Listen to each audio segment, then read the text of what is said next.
교사했다는 혐의에 대해 어떻게 방어하실 건가요? 김인서 씨랑 마지막으로 연락한 게 언제입니까? 민주당 측 인사가 이화영 부지사에게 진술 번복 요청했다고 하는데 알고 계셨나요? 혐의는 여전히 부인하시나요? 오늘 직접 변론에 참여하시나요? 검찰이 도지사 증인 책임 결정부터 제시한 게 맞나요?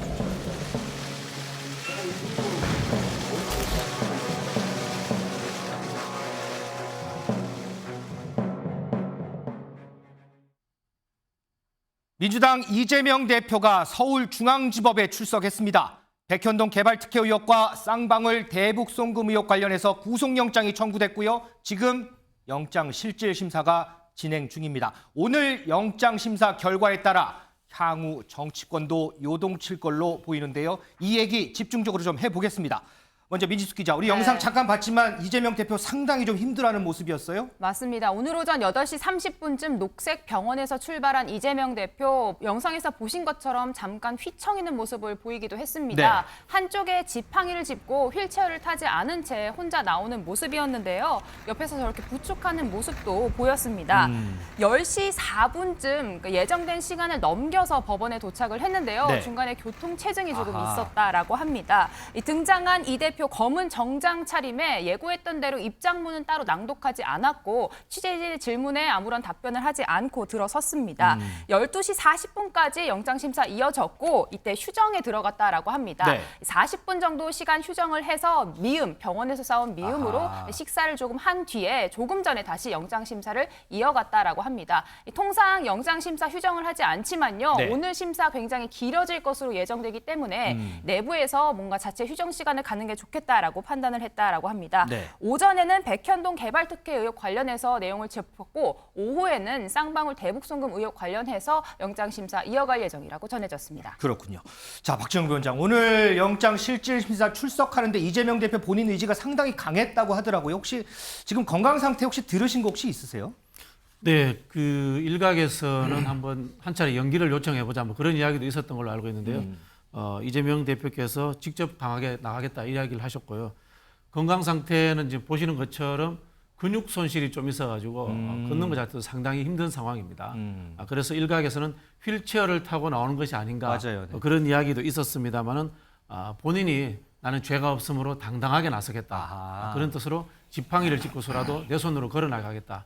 그렇게 이제 강한 의지를 표명하셨기 때문에 지금 모습을 보이는 게 아닌가 그런 생각이 듭니다.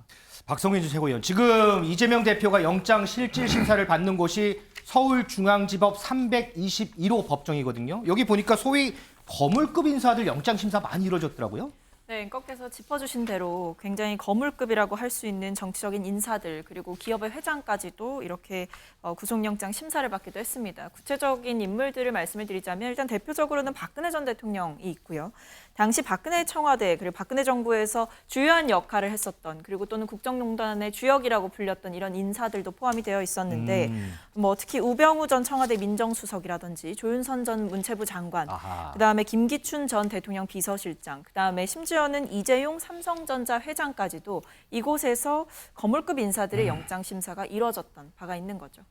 김재원 최고위원님, 이게 지금 이재명 대표가 영장심사 받는 게 헌정사 처음으로 제1야당 대표가 영장심사를 받는데 이전에 헌정사 처음으로 전직 대통령으로는 처음으로 박근혜 전 대통령이 바로 이곳에서 영장심사를 받았거든요. 혹시 그때 기억이 좀 나세요? 어떠세요? 뭐 당연히 기억을 하죠. 그런데 영장 심사를 받는 법정이 2개 내지 3개에 불과하고 그 심사를 보통의 경우에 이제 지금은 영장 전담 판사가 3분이잖아요. 네네. 그 3분이 각각의 법정을 쓰기 때문에 사실 뭐 특별한 지위에 있기 때문에 그 법정에서 영장 심문을 한다 이렇게 볼 수는 없습니다. 뭐 그렇기 때문에 그 자체는 큰 어떤 이슈는 아니라고 보고요. 네. 박근혜 전 대통령의 영장 실질 심사 때는 사실 그 지금보다도 훨씬 더 큰 국민적인 그 소용돌이가 일어났었고 그때 그렇죠. 당시에 많은 또 관심사였고 한편으로 아직까지도 저 개인에게는 뭐 잊을 수 없는 뭐 그런 뭐 추억, 나쁜 기억으로 남아 있죠.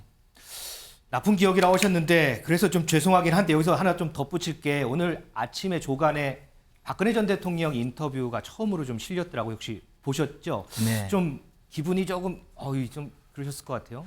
그런데 다행스럽게도 굉장히 평정심을 유지하고 계시고 또 현재 그 정치 상황이라든가 또 보수 정권의 그 앞으로 미래에 대해서 굉장히 희망적인 생각을 갖고 계시고 특히 그 정치적으로 그동안 여러 가지 논란이 되었던 또는 뭐 뒤에서 온갖 그 좋지 않은 방면으로 이야기하던 많은 사람들의 네.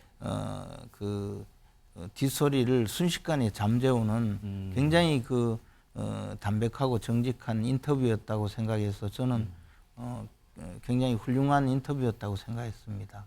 알겠습니다. 자, 박근혜 전 대통령 얘기가 나온 김에 오늘 아침 조간에 실렸던 박 전 대통령의 첫 인터뷰 내용 한번 살짝 좀 물어봤습니다. 김병민 최고위원 지금 통계를 보니까요. 네. 역대 국회에서 체포동의안 가결된 의원이 10명인데 그중에 8명이 구속이 됐더라고요. 물론 뭐 이재명 대표 그럴 것이다라고 저희가 전제하고 얘기하는 건 아니지만 통계가 이제 보니까는 이렇더라고요. 네. 그러니까 13대 국회부터 집계된 내용들을 보면 체포동의안이 국회에 상정됐던 게 57건입니다. 그중에 가결된 건수가 10건이니까 정말 중대한 상황이라고 판단됐을 때 국회에서 가결을 했겠죠. 네. 그러니만큼 10건 중에서 8건이 가결이 됐고 이 10건 중에 2건이 이제 가결이 되고 나는 상황에서 구속영장이 기각이 된 사례가 있는데 가장 대표적인 게 최근에 있었던 하영재 의원 같은 경우입니다. 정치자금법 위반 같은 혐의로 여기에 대한 영장 심사를 받았는데 기각 결정들이 나게 됐고요. 그랬죠. 그런 경우들은 통상 이제 증거에 대한 내용들을 충분하게 확보하지 못했거나 혐의 입증이 어느 정도 충분한 소명들이 이루어지지 않게 되는 경우들이 기각 결정들이 나게 되죠. 하지만 통상 지금까지 이 체포동의안이 가결되고 난 다음 상당수의 많은 부분들이 영장이 발부됐던 예들을 보면 오늘 이재명 대표 건 민주당의 동의까지 이뤄내서 이루어진 가결 결정이니만큼 아무래도 구속영장 발부되는 쪽이 조금 더 확률상 높지 않겠느냐라는 평가를 내릴 수 있지 않나 싶습니다. 그 부분에 대해서는 제가 좀 이따가 좀 집중적으로 좀 얘기해 보겠습니다. 민희숙 기자, 오늘 영장 실질심사 끝나면 이재명 대표 건강도 그렇고 어떻게 병원으로 가나요? 어떻게 되나요? 아닙니다. 신문을 마치고 결과가 나오기까지요. 경기도 의왕에 있는 서울구치소에서 대기하게 됩니다. 이곳에서 파란색 옷으로 갈아입고 신체 검사를 기본적으로 해야 하는데요. 여기서 구속영장이 발부가 된다라고 하면 그대로 구치소로 넘어가게 되고 네. 기각이 된다면 늦은 시간 구치소를 빠져나와서 다시 한번 포토라인에 서게 될 예정입니다. 자, 지금 검찰 측, 이재명 대표 측 아주 치열하게 공방을 펼치고 있을 겁니다. 오늘 영장 심사에 대한 쟁점 한번 풀어보겠습니다. 김병민 최고위원, 지금 보면 혐의가 이제 크게 이제 두 가지예요. 백현동 개발 특혜 의혹 그리고 대북 송금 의혹인데, 자, 검찰이 이 두 혐의에 대해서 중점적으로 좀 내세울 만한 게 어떤 게 좀 있을까요? 뭐 백현동 같은 경우는 많은 분들이 다 이제 인지를 하고 계실 겁니다. 용도 지역을 과도하게 상향시켜서 업자들에게 과도한 이익을 몰아준 배임 혐의를 알고 있을 텐데 네. 이재명 대표는 끝끝내 이런 내용들은 나와 관계가 없다고 얘기를 하고 있지만 중간에 있는 김인섭이라는 인물이 핵심적인 키거든요.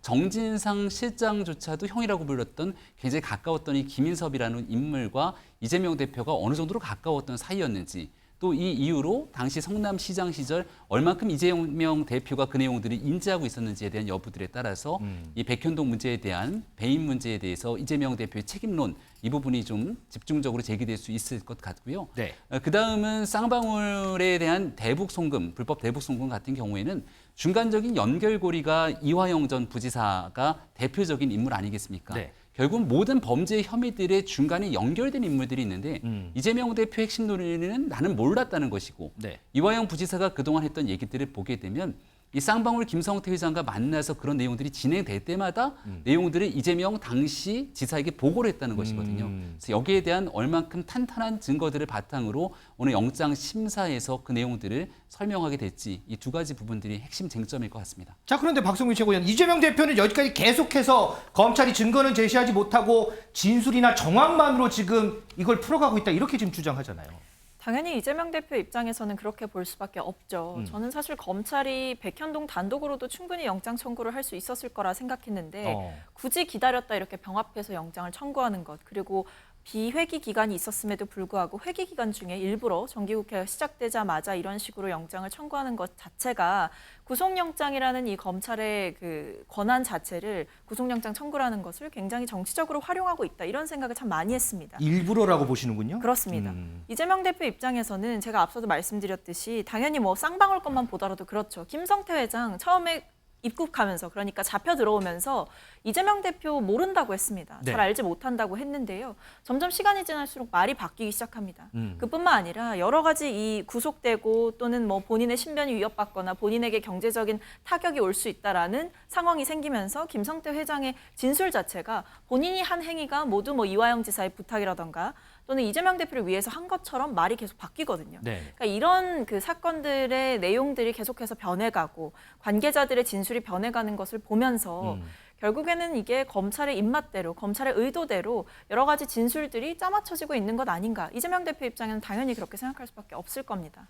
그중에 하나가 박지원 위원장. 지금 민주당 인사들이 이화영 전 부지사 접견을 가서 위에서 원한다 그렇게 하면서 검찰 진술 부인하는 취지의 이런 옥중 서신을 써달라고 부탁했다는 녹취록을 검찰이 지금 입수해 그걸 제출했다고 하거든요. 이거는 이재명 대표가 어떻게 좀 반박을 할 수 있을까요? 오늘 그 수원지법에서 이화영 부지사 재판이 있었습니다. 네. 여기서 이제 이화영 부지사가 영장 판사에게 이재명 대표 영장 판사에게 본인의 입장을 밝히는 서한을 전달하려고 했어요. 탄원서를 뭐 내려고 했다고 하더라고요. 탄원서를 보내려고 했는데 교도관에 의해서 제지가 됐습니다. 네. 자, 이렇게 보자면은 이화영 지사의 생각이라든가 입장은 오락가락하는 거예요. 어떻게 보면은. 근데 여기에서 두 가지 압박이 가할 수 있다고 봅니다. 제가 시청자 여러분들께도 묻고 싶은 겁니다.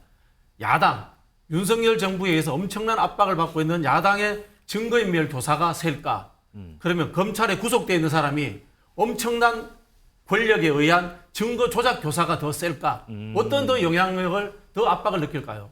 이화영 부지사가. 저는 국민들이 상식적으로 판단하면은 당연히 결론 낼 거라고 봅니다. 결국은 이 모든 것은 이화영 부지사가 인신이 구속되어 있는 상태이기 때문에 오락가는 거고 그 인신을 구속하고 있는 것은 검찰이라는 것을 말씀드리고자 하는 겁니다. 우리 김재원 최고위원은 어떻게 들으셨어요? 지금 박성민 전 최고위원, 박진영 부원장, 이재명 대표 측 입장을 이렇게 좀 대변을 해주는데 어떻게 좀 생각하세요? 뭐 일단 뭐 할 말이 굉장히 많은데 첫째 하나는 그 이재명 대표가 그 비회기 중에 영장을 청구하면 네. 체포동의안 표결이 필요 없다. 그러면 그 당을 분열시키지 않고 내가 당당하게 그 영장 심사를 받겠다고 했잖아요. 그래서 비회기 중에 청구하라 이렇게. 예, 얘기했죠. 그런데 만약에 비회기 중에 청구해서 구속되면 정기국회 회기가 시작되면 곧바로 이제 체포된 그 국회의원에 대해서는 석방 결의안을 통과시켜서 석방될 수가 있어요. 그렇죠, 맞아요. 그러니까 사실은 이제 그것을 저는 노렸다고 봐요. 오히려. 그러니까 뭐 며칠 구속되더라도 곧바로 나와서 정기국회 내내 당을 지휘하면서 사실은 뭐 전혀 구속의 효력을 상실시킬 수 있는 그런 이 법적인 허점을 그 노리지 않았느냐 생각하고요. 그다음에 지금 뭐 여러 가지 이야기 중에서 검찰에서 백현동 사건 또는 쌍방울 사건 이것만 가지고 왜 영장을 청구했느냐. 그래서 앞에서 사실은 이보다 더 중요한 그 대장동 사건이라든가 성남 FC 사건으로 이미 구속되어야 될 사안인데 이것도 또 검찰의 영장 청구에 대해서 체포동의안을 부결시켰잖아요. 네. 그렇게 해서 결국은 영장 심사도 받지 않고 넘어갔거든요. 그런데 지금 이제 넘어온 사건이 쌍방울 대북 송금 사건 그리고 백현동 사건인데 백현동 사건의 경우에는 지난 대선에 사실 문제가 되었고 제가 또 그 과정에 상당히 그 담당을 했어서 내용을 많이 알고 있는데 이 내용뿐만 아니라 더 여러 가지 정황적 이야기가 있지만 입증을 하지 못해서 결국은 배임죄로 기소된 것으로 알고 있습니다. 어찌됐든 이런 모든 것의 증거가 말뿐이다. 뭐 정황 증거뿐이다. 이렇게 주장하는 것은요. 증거라는 것 자체가요. 물증과 인증 두 가지예요. 네. 즉 하나는 뭐 이런 물건 여기에 지문이 묻어 있으면 이 사람이 이 물건을 만졌구나 하는 물증이고 어떤 사람이 제가 보고했습니다라고 하면 그것이 인증이거든요. 이 사안은 공모 관계를 입증시키기 위해서 수사를 하는 것이기 때문에 말로서 제가 보고를 했습니다. 또는 보고서가 있는데 결재를 여러 번 했는데 네. 그 물증이 있는데도 불구하고 국민들 앞에 그냥 말뿐이다 뭐 그냥 덮어 씌웠다 그렇게 그냥 호도하고 있는 것이거든요. 이것은 사실은 국민들에게 그 이재명 대표뿐만 아니라 이재명 대표 수하에 있는 사람들이 전부 거짓말하고 있는 거죠. 자, 지금까지요. 역대로 이 영장 실질 심사 시간을 보니까요. 최장 시간이 지난번에 서훈 전 국가안보실장 10시간 6분이 걸렸습니다. 과연 이재명 대표 지금 영장 실질 심사를 받고 있는데 이 실질 심사 시간 얼마나 걸릴지 이 부분도 조금 주목되는 부분입니다. 자, 이런 가운데 어제 저희가요. 굳세어라 제명아 유시민 전 이사장이 이재명 대표를 응원하고 있다라는 소식 전해드렸는데 그런데 유 이사장이요. 이재명 대표 체포동의안 가결 상황 책임을 2030 남성들에게 돌리는 듯한 발언을 하면서 논란이 되고 있습니다. 유시민 전 이사장 목소리 좀 들어보겠습니다. 이거는 총선에서 지금 입법 권력을 잡기 위한 전쟁입니까? 꼭 그것도 아니에요. 그냥 경쟁자 혹은 꼴보기 싫은 사람을 없애겠다는 거죠. 근데 이제 저는 2030 남자 유권자들한테 좀 말하고 싶어요. 이 사태에 그대들의 책임이 상당 부분 있다는 거를. 2030 그때 여성 유권자들은 충분히 자기 몫을 이미 지난 대선 때도 했고요. 속았으면 이제는 깨어나야죠. 잘 이렇게 비위 맞춰서 생각을 돌리려고 저는 그거 별로 하고 싶지 않아요. 그냥 이렇게 말하고 싶어요. 그대들도 그대들 몫의 책임이 있으니 지금부터라도 책임을 제대로 하시오. 우리 김병민 최고위원은 유시민 전 이사장 발언 어떻게 좀 들으셨어요? 지금 이제 방송이니까 아마 유시민 전 이사장이 했던 과격한 막말은 빼고 얘기가 나온 것 같습니다. 내용 속에는 입에 담기 험한 말들을 20대, 30대 남성들에게 쏟아냈었거든요. 그러니까 과거에도 노인 비하 망언 때문에 여러 구설수에 올랐던 정치인이 유시민 전 이사장입니다.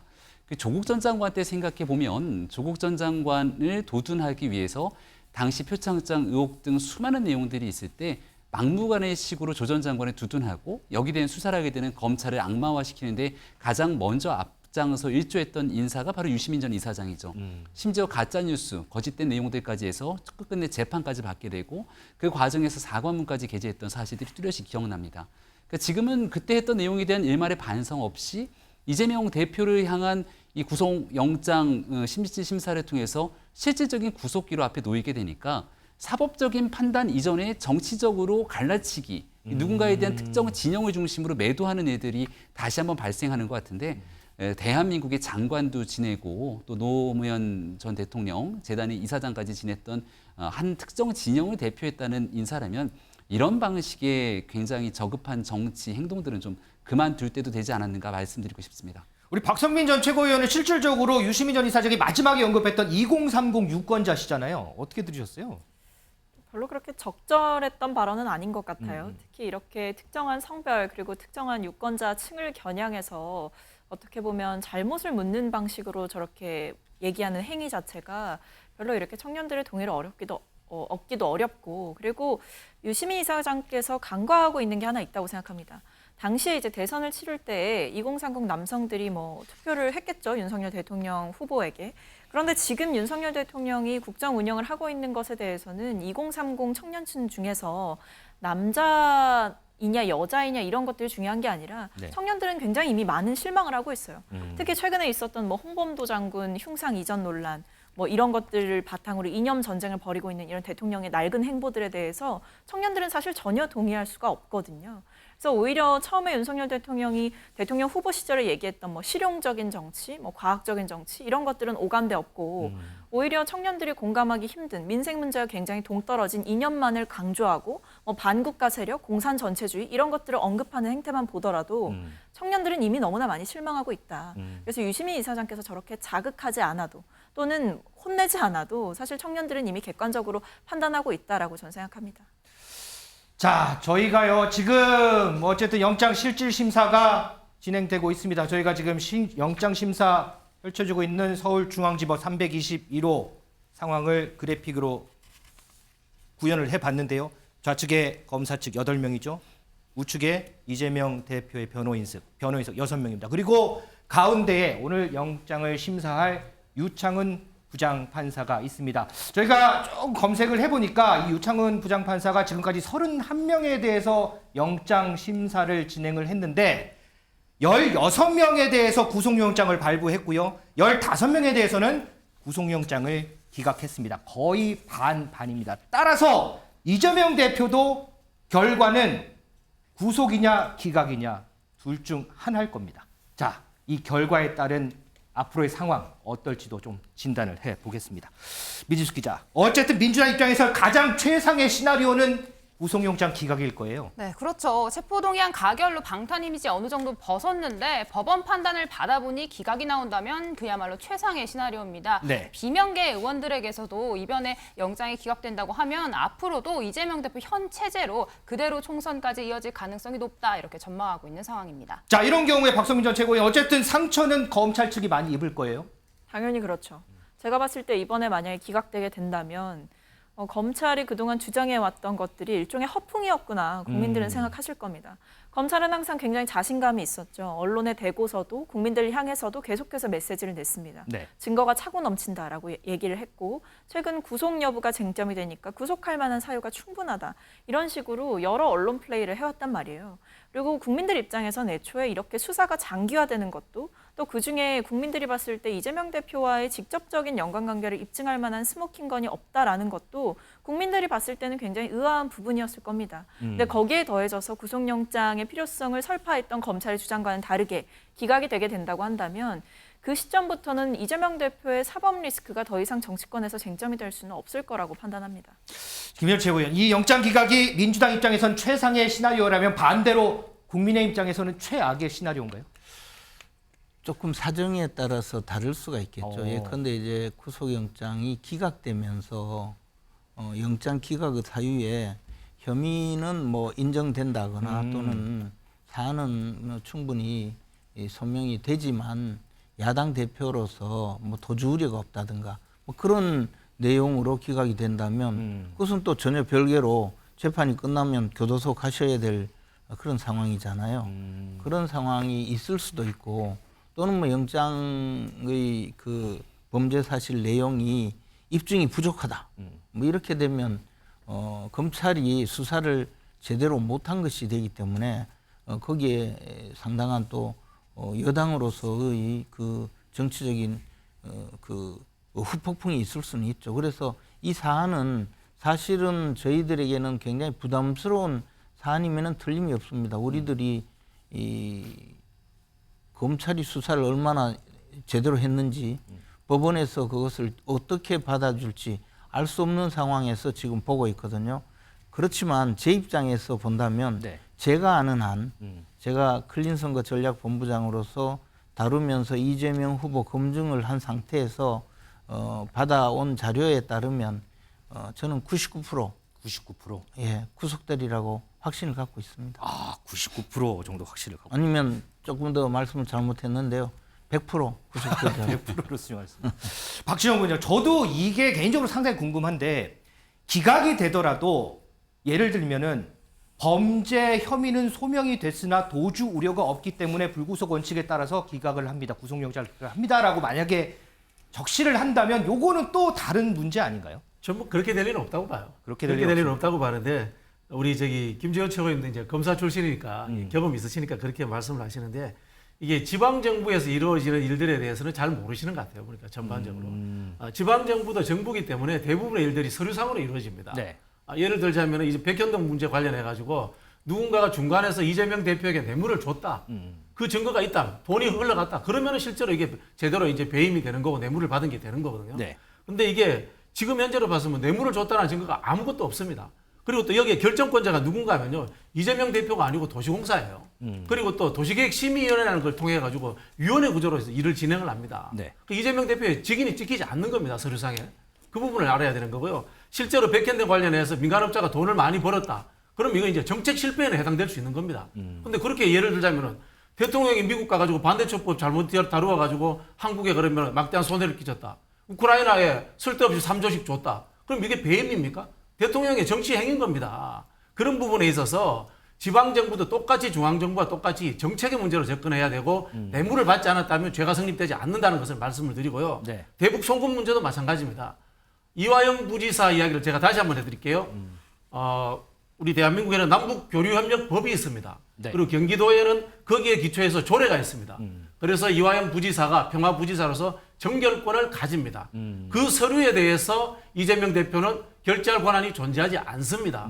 그것도 모르고 지금 우리가 하는 이야기는 귀에서 속삭이면서 뭐 좋은 이야기 했을 것 같으니까 이재명에게 죄가 있어? 그거는 민간의 이야기고요. 지방정부도 엄연히 정부다. 그 말씀을 제가 드리겠습니다. 자, 지금 들어온 소식 한 가지 전해드리고 이어가겠습니다. 저희가 오늘 민주당 원내대표 선거에 대해서도 준비를 했는데 지금 들어온 소식은 남인순 의원, 홍익표 의원 결선 투표를 진행한다라는 소식이 들어왔습니다. 이 얘기는 오늘 3명이 출마했는데 그 3명 중에 1명도 의원들의 과반 득표를 얻지 못했다는 뜻입니다. 과반 득표를 얻지 못하면 제일 득표율이 저조한 후보 1명이 탈락하고요. 나머지 2명이 결선 투표를 통해서 최종 원내대표를 선출하게 됩니다. 이 소식은 들어온 대로 저희가 또 다시 좀 전해드리겠습니다. 김병미 최고위원, 그러면 반대로 이재명 대표에 대한 구속영장이 발부가 됐다. 자, 이거는 이재명 대표에게는 정말 치명상을 줄 수가 있는 부분이에요. 네. 이재명 대표가 만약 구속되게 된다면 혐의의 중대성 어느 정도의 소명이 이뤄지고 난 다음 또 증거인멸, 도주 우려 등에 대한 내용들까지 확인이 됐기 때문에 구속이 될 겁니다. 그럼 그동안 이제 이재명 대표는 아무런 죄가 없다. 이 모든 건 검찰의 야당 대표 죽이기, 조작 수사라고 주장해왔던 친명계 의원들이 과연 어떤 방식으로 행동하게 될 것인지에 대한 딜레마에 빠질 겁니다. 네. 마지막 순간까지 이재명 대표는 죄가 없기 때문에 이재명 대표를 그대로 지키면서 옥중에 있는 이재명 대표와 함께 끝까지 싸우겠다고 당의 노선을 정해야 될 것인지 아니면 사법부가 일정 부분 판단을 내린 상태이기 때문에 이것은 민주당의 범죄가 아닌 이재명 대표 개인이 성남 시절, 시장 시절, 경기지사 시절에 이뤄온 범죄로 규정짓고 여기와 민주당을 좀 정리하는 수순으로 나아갈 때 그나마 민주당이 국민들로부터 어느 정도의 역할들을 할 수 있을 것이거든요. 하지만 얼마 전 체포동의안에 대한 가결 이후 민주당이 누가 가결했는지 색출하겠다. 여기에 대해서 해당 행위로 규정을 짓겠다. 또 이재명 대표가 만약 구속되더라도 옥중 상태에서 대표권을 그대로 유지하고 옥중 공천까지 나서야 된다라고 하는 주장들을 보게 되면 민주당이 이른바 대혼란에 빠질 가능성이 높아 보이고 당내 정치적 혼란과는 별개로 사법적 절차는 진행이 될 겁니다. 구속이 되게 되면 그 이후로 최장 20일 이내에 결국 검찰은 기소 여부를 결정하게 될 텐데 그럼 그 기소하게 된 뒤에 나오는 공소장의 내용에 따라서 엄청나게 많은 그 혐의들이 쏟아져 나오기 시작할 거거든요. 구속되는 날로 이재명 대표가 여의도 정치권에 사라지는 게 아니라 그것은 예고편에 불과할 뿐 그 이후로 진행되는 사법 절차에 따라서 민주당이 대혼란에 빠질 가능성이 매우 높다고 생각합니다. 자, 그럼 박성민 전 최고위원, 이럴 경우에 조금 전에 김재원 최고위원이 잠깐 언급했지만 민주당에서 석방 요구 결의안 카드를 꺼낼 가능성도 있을까요? 일단 아예 배제하기는 어렵기는 한데요. 저는 정무적 판단에 있어서 좀 더 세밀하게 고민해봐야 되는 지점이 있다고 봅니다. 네. 일단 이 석방 요구 결의안을 국회에서 민주당이 단독으로 할 수는 있어요. 그러니까. 저희가 의석수가 많기 때문에 네. 추진해볼 수는 있는 카드입니다만 다만 그런 거죠. 부담이 있는 거죠. 사법부에서 어떻게 보면 이제 판사가 일정 부분 판단을 했는데 여기에 대해서 이제 국회가 국민들이 보았을 때 좀 민주당이 무리하는 것 아니냐 이런 시각도 또 있을 수가 있는 거거든요. 그래서 만약에 구속이 되게 된다면 이번 회기에 구속이 되고 다음 회기 때 석방될 수 있는 그런 상황이 되는 겁니다. 그게 통과를 하게 되고 그렇죠. 추진하게 되면. 근데 그게 과연 국민의 눈높이나 정서에 맞는 행동일까? 특히 선거를 앞두고 이루어지는 정치적인 행위이기 때문에 여기에 대해서 중도층이나 무당층의 민심 이런 것들을 정당 안에서는 고려를 안 할 수가 없을 거다. 그래서 당 안에서 의견이 모아지지 않는다면 오히려 그것을 추진하는 과정에서 더 분란이 많이 생길 수 있다. 이런 우려도 현실적으로 존재하는 것 같습니다. 그러면 석방고구 결의안 카드를 꺼내지 않는다면 소위 얘기해서 옥중 공천까지 고려해서 선거 때까지 이재명 대표 체제로 쭉 갈 가능성이 더 높은 건가요, 그러면? 그럼 뭐 그때 돼봐야 알겠죠. 근데 석방 요구 결의안은 이거 참 아이디어 차원에는 좋은 것 같은데요. 네. 현실성이 떨어지는 게 136표밖에 안 나왔잖아요. 석방 요구 결의가 되려면 150표가 돼야 되는데 3월 달에도 136표 나왔단 말이에요. 그런 상황에서 석방 요구 결의안을 애초에 가정을 해가지고 비회기 중에 신청하라 이야기했고 또 구속되면은 또 뭐 석방 요구 결의안을 낸다. 이거는 좀 과한 좀 상상력이다. 그런 생각이 들고요. 다만 이야기는 드릴 수 있는 것 같아요. 정당 정치라고 하는 것은 결국은 지지층들의 눈물과 사랑을 먹고 자라는 겁니다. 그 이야기는 뭐냐면은 지금 민주당의 대다수의 구성원들은 이 정부가 검찰 독재 정권이라고 규정을 했단 말이에요. 네. 정권의 성격을 그렇게 규정을 했기 때문에 이 정권이 하고 있는 검찰 수사에 대해서 신뢰를 하지 않습니다. 그러면 이재명 대표가 구속되는 한이 있더라도 네. 그 수사를 믿지 않기 때문에 최종 재판이 나오기 전까지는 이재명 대표와 함께 싸우겠다는 생각을 가질 수밖에 없는 겁니다. 이재명 대표와 함께 싸우겠다라는 생각 자체가 이재명 대표가 계속해서 직을 유지한다는 얘기인데, 그런데 정치 상황이라는 게 다 아시다시피 오늘 다르고 내일 다르고 이런 상황이잖아요. 거기다가 순간순간 결정을 해야 할 그런 순간들이 계속해서 오고, 옥중에서는 직무수행이 이렇게 가능합니까, 그러면? 이게 결정의 주체가 누가 될 건가 하는 문제인데요. 현실적으로 이재명 대표일 수밖에 없기 때문에 저희가 지금 상상력을 발휘할 필요가 없다고 생각합니다. 왜냐하면은 지금의 상황에서도 민주당의 지지층들이 80% 90%가 이재명 대표에게 지지를 보내고 있고, 지금의 상황이 좀 더 오히려 반명이라든가 비명의 입지를 더 축소시키는 그런 상황으로 가고 있기 때문에 그 문제를 저희가 다른 다양한 계파의 의견을 수렴한다는 것을 지금 상상할 필요는 없을 것 같아요. 그럼 김재현 최고위원, 국민의 입장에서는 어떻습니까? 일각에서는 이재명 대표가 구속이 됐는데도 불구하고 계속해서 직을 쭉 유지한다는 것 자체가 오히려 국민의힘에게는 호재가 될 수 있다는 그런 분석도 있긴 하거든요. 그게 뭐 호재일지 호재가 아닐지는 두고 봐야 되겠지만 국민들이 정상으로 보지는 않겠죠. 그리고 이게 뭐 예를 들어서 다른 범죄도 아니고 이 뇌물 받은 범죄지 않습니까? 즉 자기가 자신 이재명 대표가 북한에 방문하기 위해서 조폭 출신 사업가로부터 북한에 돈을 대신 내게 하고 그것에 의해서 방북하려다가 좌절된 사건이잖아요. 네. 그리고 그 점에 대해서 조폭 출신 그 사업가가 이제 자신의 어떤 입장에서 진술을 다 했거든요. 근데 처음에 와서 진술할 때하고 말이 달라지는 것이 하나씩 증거를 제시하니까 나중에 어쩔 수 없이 이 진실을 전부 이야기하고 나서 그때도 정치인들이 다른 소리를 하니까 한마디 했지 않습니까? 세상에 이런 사람들 처음 본다고. 조폭들도 정치인의 그 거짓말에 환멸을 느끼는 거죠. 그런 상황에서 구속되어 있는 야당 대표가 멀쩡하게 현 정권을 비판하면서 나는 옳다. 그리고 지지자를 끌어모아서 내가 공천권을 행사하겠다. 총선에 승리하겠다. 그러면 그런 정치 세력을 믿어줄 수 있는 국민들이 많을까? 그것도 생각해 봐야 될 것이고요. 또 하나 저는 대한민국의 민주주의의 그 발전에 현재 민주당이 굉장히 크게 기여했다고 생각하는 사람입니다. 그리고 민주당 내의 그러한 역할을 해온 또 많은 정치인들도 있고 민주당의 현역 정치인이 아닌 원로 정치인들도 그런 분들이 많이 있을 겁니다. 그런 분들의 입장에서 본다면 민주당을 완전히 망쳐먹는 하나의 세력이 나타나서 지금 민주당을 그냥 통째로 들어먹고 있다 이런 생각을 하면서 이 상황을 바꾸려 하리라고 저는 그렇게 생각합니다. 그렇게 되면 이재명 대표가 지금은 뭐 당권을 잡고 있고 권력을 잡고 있고 끌고 가면 될 것 같지만 순식간에 무너지는 그런 참담한 결과가 또 금방 오리라고 생각합니다. 자, 지금은 상황에 따른 예상일 수밖에 없습니다. 이 예상, 내일 이재명 대표에 대한 결과가 나오면 좀 더 구체화되겠죠. 저희가 그때 다시 한번 더 얘기해 보겠습니다. 그런데 지금 이재명 대표는 영장실질심사 중이고요. 민주당 당 내를 보면 상당히 좀 많은 얘기들이 나옵니다. 특히나 소위 비명계의 상황이 녹록지 않은 것 같습니다. 왜 그런지 이어지는 민희숙 기자의 뉴플리에서 한번 풀어보겠습니다.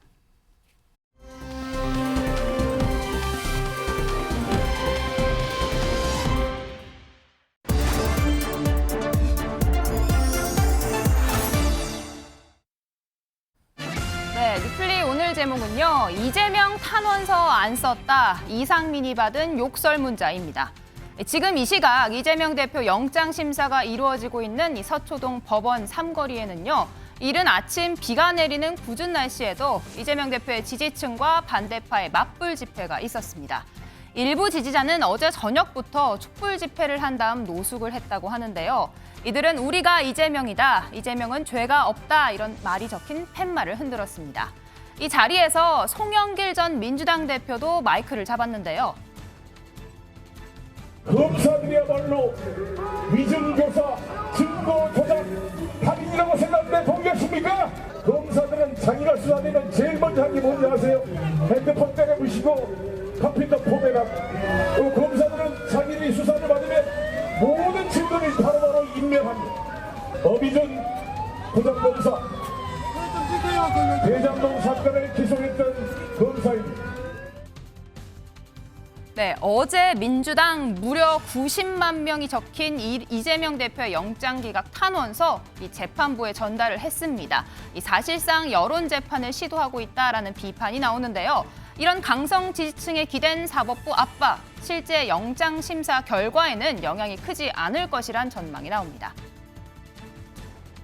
영향을 거의 안 주죠. 뭐 그런 논리라고 하면은 뭐 저도 형사재판도 해봤습니다만. 네. 탄원서 나오는 많이 내는 피고인들을 다 석방하나요? 그렇지 않습니다. 오히려 이건 가정적인 겁니다만 뭐 예를 들어서 이재명 대표가 오늘 영장 청구 사실을 뭐 일부 시인을 한다면 그러면 오히려 그 정말 많은 양의 탄원서보다는 더욱더 영장 뭐 기각에 도움이 되는 뭐 이러한 현상이 상황이 될 수도 있다고 생각합니다. 네, 이 탄원서 90만 장엔 민주당 의원 161명의 이름도 포함이 됐습니다. 민주당 168석이죠. 이재명 대표를 빼면 탄원서 안 쓴 민주당 의원 6명이 누구냐? 당장 체포동의안 가결표 색출로 해석이 됐습니다.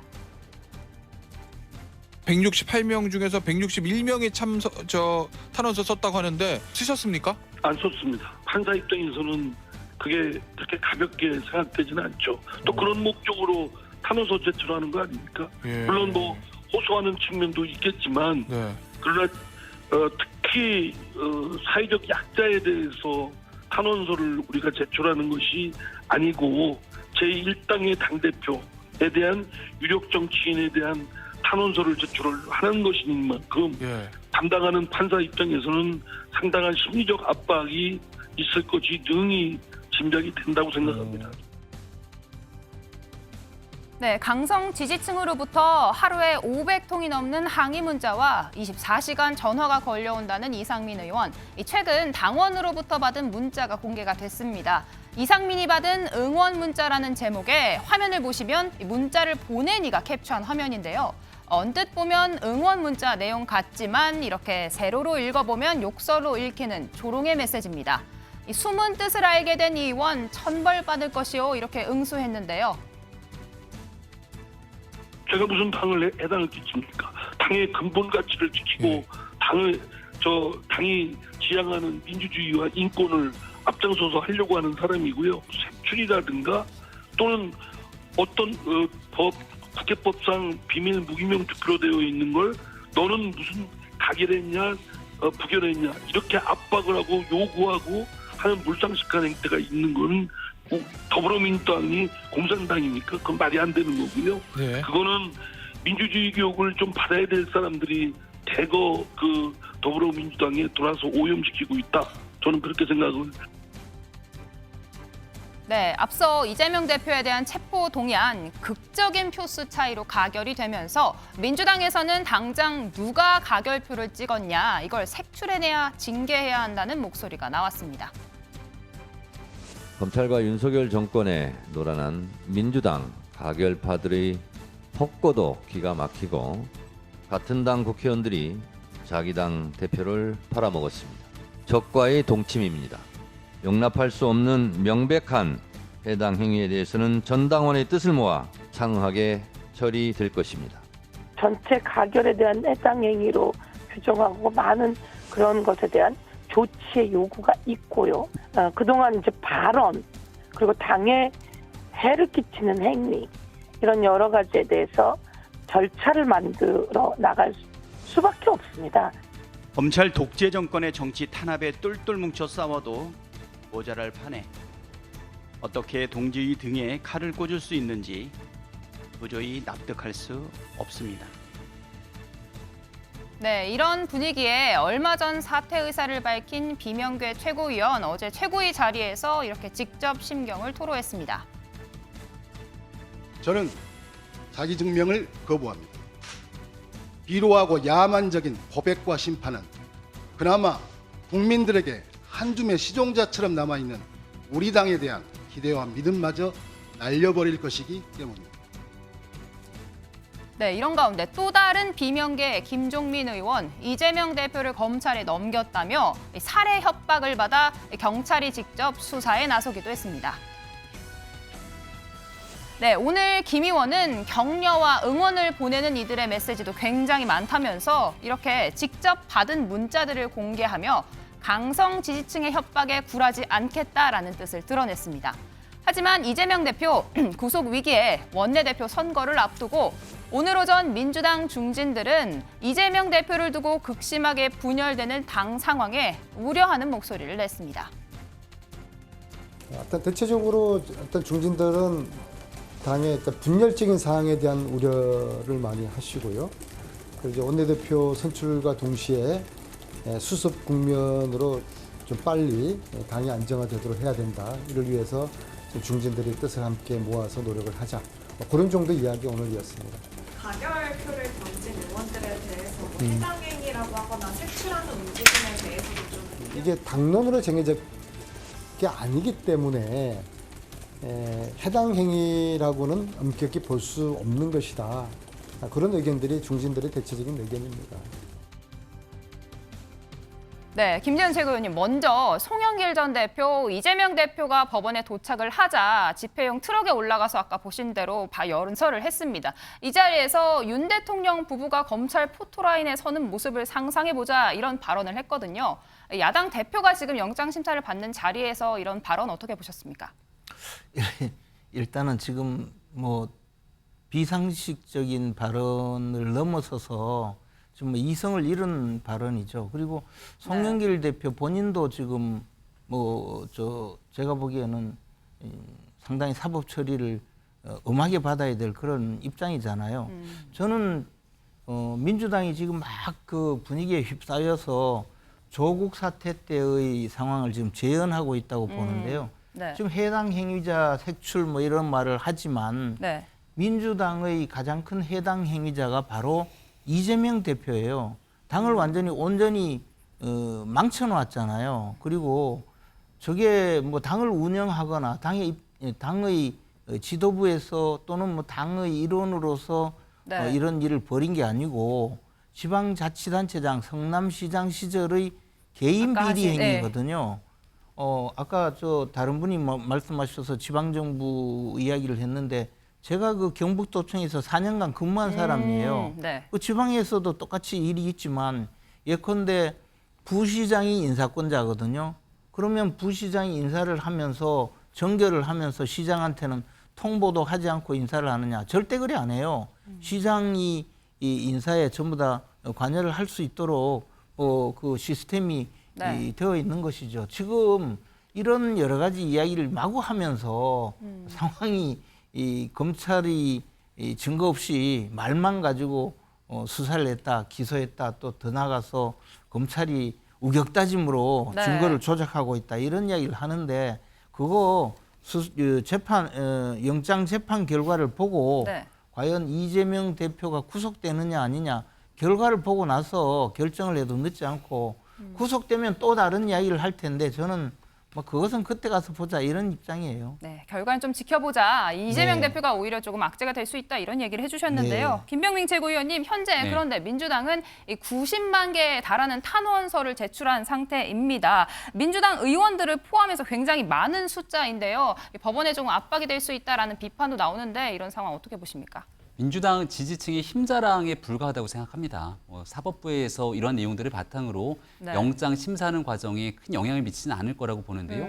민주당에 있는 의원들 중에 160명이 넘는 의원이 탄원서에 서명을 하지 않습니까? 네. 그러니까 이재명 대표를 지키겠다고 하는 데다가 다 같이 한 배를 태운 거거든요.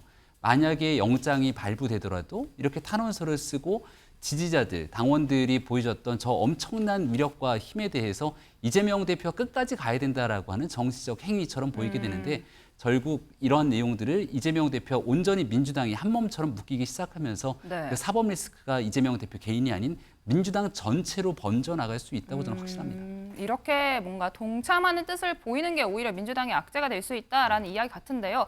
박성민 최고위원님, 이런 90만 장의 탄원서 보내는 상황에서 법원이 과연 영향을 좀 받을 걸로 보이시나요? 어떻게 전망하시는지? 그건 판사의 판단에 달려 있는 부분이라고 생각을 합니다. 다만 네. 이제 그런 거죠. 이제 당원과 지지자들이 자발적으로 또 주위에 이런 것들을 돌리면서 독려를 하고 또 지역위원회별로 여러 가지 이제 탄원서에 동참해주길 바라는 여러 촉구하는 행위들이 네. 있었는데 과연 이것을 판사에 대한 압박만으로 볼 수 있는 것이냐. 저는 이것도 일종의 당내에서의 정치 행위가 아닌가 이렇게 생각을 합니다. 그래서 그 부분에 대해서 너무 네. 과하게 이제 상대 진영에서 비판할 이유도 없다고 생각하고 그리고 벌써부터 뭐 숫자의 조작이 있는 것 아니냐 네. 이런 여러 가지 가짜 뉴스를 설파하는 국민의힘의 일부 인사들도 급조됐다. 네. 있는데요. 그런 발언들은 좀 자중하시고 하나의 정치적인 행위로 봐주셨으면 합니다. 네, 박진은 부원장님, 이런 상황에 민주당 내부 상황이 쉽지가 않습니다. 아까 이상민 의원이 받은 욕설 문자도 있었고 살해 협박 내용도 있었고 이재명 대표의 구속영장 이런 결과 별개로 민주당 안에서 이런 내용 분열하는 상황 어떻게 좀 해소가 가능할 거라고 보십니까? 생각보다 내용이 별로 없어요. 이재명 대표 지지도가 지금 당내에서 90% 가까이 있는데 뭐 내용이랄 게 뭐 있겠습니까? 하나로 일치 단결됐기 때문에. 그래서 지금 이상민 의원 같은 경우에 저게 뭐 살해 협박이라든가 법률적으로 문제가 되는 것들은 수사를 하면 되는 거고요. 우리 이상민 의원 같은 경우에는 또 문재인 정부 때는 문재인 대통령 지지자들한테 또 문자 많이 받으신 분이에요. 저분은 또 원래 문자 많이 받으시는 분인데 네. 스타일이 이제 당에서 늘 그 좀 뭐라고 합니까? 쓴소리 또는 뭐 비협조적인 이야기 이렇게 인물이시죠. 하시는 스타일인데 이런 겁니다. 절이 싫으면 중이 떠나면 되는 거예요.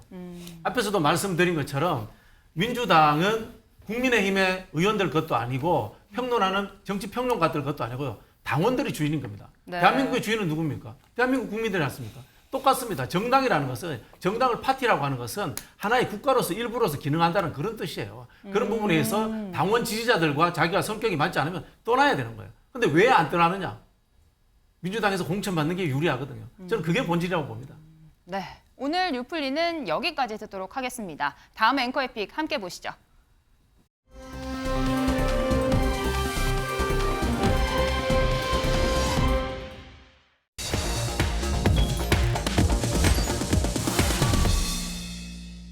자, 민주당 당내 상황 조금만 더 보겠습니다. 제가 조금 전에 전해드린 대로 지금 오늘 민주당은 새 원내대표를 선출합니다. 지금 남인순 의원, 홍익표 의원 결선 투표가 진행되고 있고요. 아마 조만간 잠시 후면 새 원내대표가 누가 될지 발표가 될 것 같습니다. 자, 박성민 전 최고위원. 좀 전에 박진영 부원장은 지금 민주당 내에 내용이 없다라고 하는데 많은 사람들은 내용이 있다는 걸로 지금 알고 있잖아요. 뭐 소위 얘기하는 친명계, 비명계 뭐 서로 부딪히는 상황이고. 이런 상황도 있고 뭐 아직 결정은 되진 않았지만 그래도 당 대표 거리 상황도 가능 순제 지금 하나로 남아 있고 새롭게 선출되는 원내대표 머리도 아프고 어깨도 무겁고 하겠어요. 그렇죠. 책임이 좀 막중하다라고 생각을 합니다. 뭐 이재명 대표께서 아직 뭐 구속이 되실지 아닐지 이 부분은 여전히 이제 판단이 불가한 영역이고 그렇죠. 일단 원내대표의 가장 큰 책임은 제가 봤을 때 이번 정기 국회를 제대로 잘 마무리하는 게 일단 가장 큰 것 같고요. 더 나아가서 당내에 사실 여러 의견 충돌이 저는 있다고 보여집니다. 그 여러 가지 의견 표명과 또 사실 의원총회에서 빚어지는 갈등들 이런 것들이 여전히 존재하는 거라고 생각을 하는데 다만 중요한 것은 이것을 단지 갈등으로 분열로 방치하는 것이 아니라 어떻게 통합하고 화합해 가느냐. 그 가교로서 저는 원내대표가 좀 역할을 해야 된다고 생각하거든요. 예를 들면 뭐 초선 의원들과 중진 의원들의 갈등이 있을 때 그 사이에서 갈등을 풀어줘야 되는 것이 당 지도부의 역할이고 또 원내대표의 역할이다. 저는 이렇게 생각을 합니다. 그런 점에서 지금 당내에 실제하고 있는 갈등이 사실 이번 표결을 통해서 확인된 바가 있기 때문에 저는 이번에 새로 선출되는 원내대표는 이 갈등 속에서도 뭐 비명계든 친명계든 가리지 않고 지지를 받는 분이 결국엔 당선되는 거라고 생각을 하거든요. 그럴 수밖에 없지 않겠습니까? 네. 그렇다고 한다면 이런 여러 가지 온건적이고 합리적이고 통합적인 성향들을 바탕으로 당을 이끌어가야 하는 통합의 리더십이 과제로 있는 거겠죠. 김명미 최고위원. 지금 결선 투표하는 홍익표 의원, 남인순 의원 두 명 다 소위 얘기하는 친명계로 분류되는 의원이거든요. 그렇다면 누가 되더라도 친명 원내대표가 되는 건데 그러면 당 지도부, 원내 지도부 전부 친명 일색이란 말이죠. 예. 이걸 보는 상대 당에서는 이런 부분들을 좀 어떻게 좀 보세요? 뭐 민주당의 상황이기 때문에 민주당이 어려움을 잘 슬기롭게 극복해 가리라고 생각합니다만은 지금 친명이든 아니든 나왔던 내용 이 후보군들 처음에 4명이지 않았습니까? 네. 우원식 그 후보였던 분까지 모두가 똑같이 나와서 얘기했던 게 이재명 대표를 지키겠다고 얘기를 합니다. 그럼 원내대표가 되고 난 다음 이재명 대표가 구속이 돼서 옥중에 있더라도 그 지도 체제를 유지하면서 결국 원내 리더십을 이끌겠다는 얘기거든요. 그러니까 결국 총선을 앞두고 있는 상황 속에서는 국민께 민주당이 가지고 있는 의석의 힘을 활용해서 민생 중심 또 국민과 함께할 수 있는 정당으로 나아가야 되는데 여기에 법원이 판단하기에 문제가 있다고 판단했던 이재명 대표를 함께 지키겠다는 원내 지도부로 똘똘 뭉치고 또 당에 있는 최고위원들이 나서서 색출 작업 여기에 대한 해당행위 징계 여부까지 나오게 되는 상황을 이끌어가게 된다면 결국은 국민들의 싸늘한 이 눈높이에 직면할 수밖에 없다고 생각하고 가장 우려되는 것 한 가지는 이 대표가 구속되고 나더라도 결국은 정권의 대상으로 강하게 부딪히면서 모든 것들을 극한 투쟁의 장으로 끌어내리는 이 국민 민생 도외 정치에 나서지 않을까라고 하는 걱정과 우려가 있습니다. 자, 김병민 최고위원 발언에 대해서 우리 박진영 부원장 어떻게 한 1분 정도 남았는데 어떻게? 네, 뭐 남의 당 일인데 너무 깊숙이 아시네요. 쉽게 말하면 이렇습니다. 지금 민주당의 168명의 국회의원들이 과연 4년 동안 회기 동안 한 게 뭐 있는가? 민주당이 이야기하는 개혁 입법을 제대로 통과시켰는가? 문재인 정부를 성공적으로 이끄는가? 여기에 대해서 굉장히 스스로 반성하고 성찰해야 돼 이런 생각이 들고요. 새로 뽑히는 원내대표는 기득권과 특권에 찌든 민주당 국회의원들의 반장이 아니라 당원들과 국민들, 지지자들의 뜻을 받드는 제대로 된 국가 지도자들의 원내대표가 되었으면 좋겠다. 뭐 그런 생각입니다. 알겠습니다. 자, 제가 지금 이재명 대표 그리고 민주당 얘기 쭉 해봤는데 어쨌든 이재명 대표는 구속 갈림길에 있습니다. 과연 구속이 될지 기각이 될지 그 결과 내일 이 시간에 결과부터 해서 저희가 쭉 다시 한 번 더 풀어드리겠습니다.